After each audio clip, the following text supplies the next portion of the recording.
एक जंगल में एक बहुत पुराना बरगद का पेड़ था। उस पेड़ पर घोंसला बनाकर एक कौआ कव्वी का जोड़ा रहता था। उसी पेड़ के खोखले तने में कहीं से आकर एक दुष्ट सर्प रहने लगा। हर वर्ष मौसम आने पर कव्वी घोंसले में अंडे देती और दुष्ट सर्प मौका पाकर उनके घोंसले में जाकर अंडे खा जाता। एक बार जब कौआ व कव्वी जल्दी भोजन पाकर शीघ्र ही लौट आए तो उन्होंने उस दुष्ट सर्प को अपने घोंसले में रखे अंडों पर झपटते देखा। अंडे खाकर सर्प चला गया। कौए ने कव्वी को ढाढ़स बंधाया, प्रिय हिम्मत रखो, अब हमें शत्रु का पता चल गया है, कुछ उपाय भी सोच लेंगे। कौए ने काफी सोचा विचारा और पहले वाले घोंसले को छोड़ उससे काफी ऊपर टहनी पर घोंसला बनाया और कव्वी से कहा, यहाँ हमारे अंडे सुरक्षित रहेंगे। हमारा घोंसला पेड़ की चोटी के किनारे निकट है और ऊपर आसमान में चील मंडराती रहती हैं। चील सांप की बैरी हैं। दुष्ट सर्प यहाँ तक आने का साहस नहीं कर पाएगा।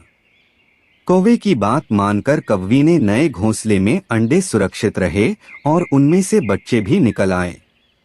उधर सर्प उनका घोंसला खाली देखकर यह समझा कि उसके डर से कौआ कव्वी शायद वहां से चले गए हैं, पर दुष्ट सर्प टोह लेता रहता था।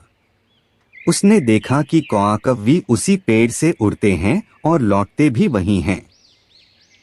उसे यह समझते देर नहीं लगी कि उन्होंने नया घोंसला उसी पेड़ पर ऊपर बना रखा है। एक दिन सर्प खोह से निकला और उसने कौओं का नया घोंसला खोज लिया। घोंसले में कौआ दंपति के 3 नवजात शिशु थे। दुष्ट सर्प उन्हें एक एक करके घपाघप निगल गया और अपने खोह में लौटकर डकारे लेने लगा। कौआ व कव्वी लौटे तो घोंसला खाली पाकर सन्न रह गए। घोंसले में हुई टूटफूट व नन्हें कौओं के कोमल पंख बिखरे देखकर वह सारा माजरा समझ गए। कव्वी की छाती तो दुख से फटने लगी। कव्वी बिलख उठी, तो क्या हर वर्ष मेरे बच्चे सांप का भोजन बनते रहेंगे? कौआ बोला नहीं। यह माना कि हमारे सामने विकट समस्या है, पर यहाँ से भागना ही उसका हल नहीं है। विपत्ति के समय ही मित्र काम आते हैं। हमें लोमड़ी मित्र से सलाह लेनी चाहिए। दोनों तुरंत ही लोमड़ी के पास गए। लोमड़ी ने अपने मित्रों की दुख भरी कहानी सुनी। उसने कौआ तथा कव्वी के आंसू पोंछे। लोमड़ी ने काफी सोचने के बाद कहा, मित्रों, तुम्हें वह पेड़ छोड़कर जाने की जरूरत नहीं है। मेरे दिमाग में एक तरकीब आ रही है जिससे उस दुष्ट सर्प से छुटकारा पाया जा सकता है। लोमड़ी ने अपने चतुर दिमाग में आई तरकीब बताई। लोमड़ी की तरकीब सुनकर कौआ कव्वी खुशी से उछल पड़े। उन्होंने लोमड़ी को धन्यवाद दिया और अपने घर लौट आए। अगले ही दिन योजना अमल में लानी थी। उसी वन में बहुत बड़ा सरोवर था। उसमें कमल और नरगिस के फूल खिले रहते थे। हर मंगलवार को उस प्रदेश की राजकुमारी अपनी सहेलियों के साथ वहां जलक्रीड़ा करने आती थी। उनके साथ अंगरक्षक तथा सैनिक भी आते थे। इस बार राजकुमारी आई और सरोवर में स्नान करने जल में उतरी तो योजना के अनुसार कौआ उड़ता हुआ वहां आया। उसने सरोवर तट पर राजकुमारी तथा उसकी सहेलियों द्वारा उतार कर रखे गए कपड़ों व आभूषणों पर नजर डाली। कपड़े से सबसे ऊपर था राजकुमारी का प्रिय हीरे व मोतियों का विलक्षण हार।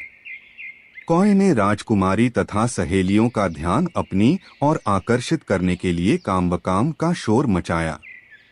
जब सबकी नजर उसकी ओर घूमी तो कौआ राजकुमारी का हार चोंच में दबाकर ऊपर उड़ गया। सभी सहेलियां चीखी, देखो देखो, वह राजकुमारी का हार उठाकर ले जा रहा है। सैनिकों ने ऊपर देखा तो सचमुच एक कौआ हार लेकर धीरे धीरे उड़ता जा रहा था। सैनिक उसी दिशा में दौड़ने लगे। कौआ सैनिकों को अपने पीछे लगाकर धीरे धीरे उड़ता हुआ उसी पेड़ की ओर ले आया। जब सैनिक कुछ ही दूर रह गए तो कौए ने राजकुमारी का हार इस प्रकार गिराया कि वह सांप वाले खोह के भीतर जा गिरा। सैनिक दौड़कर खोह के पास पहुंचे। उनके सरदार ने खोह के भीतर झांका। उसने वहां हार और उसके पास में ही एक काले सर्प को कुडंगी मारे देखा। वह चिल्लाया, पीछे हटो, अंदर एक नाग है। सरदार ने खोह के भीतर भाला मारा। सर्प घायल हुआ और फुफकारता हुआ बाहर निकला। जैसे ही वह बाहर आया, सैनिकों ने भालों से उसके टुकड़े टुकड़े कर डाले।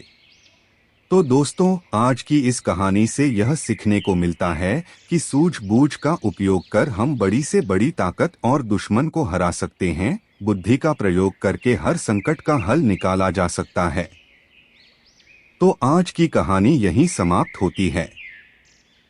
यदि आपको यह कहानी पसंद आई हो तो हमारे चैनल को लाइक करें, शेयर करें और सब्सक्राइब करना न भूलें। जल्दी ही मिलते हैं अगले वीडियो में फिर से एक नई और रोचक कहानी के साथ। धन्यवाद।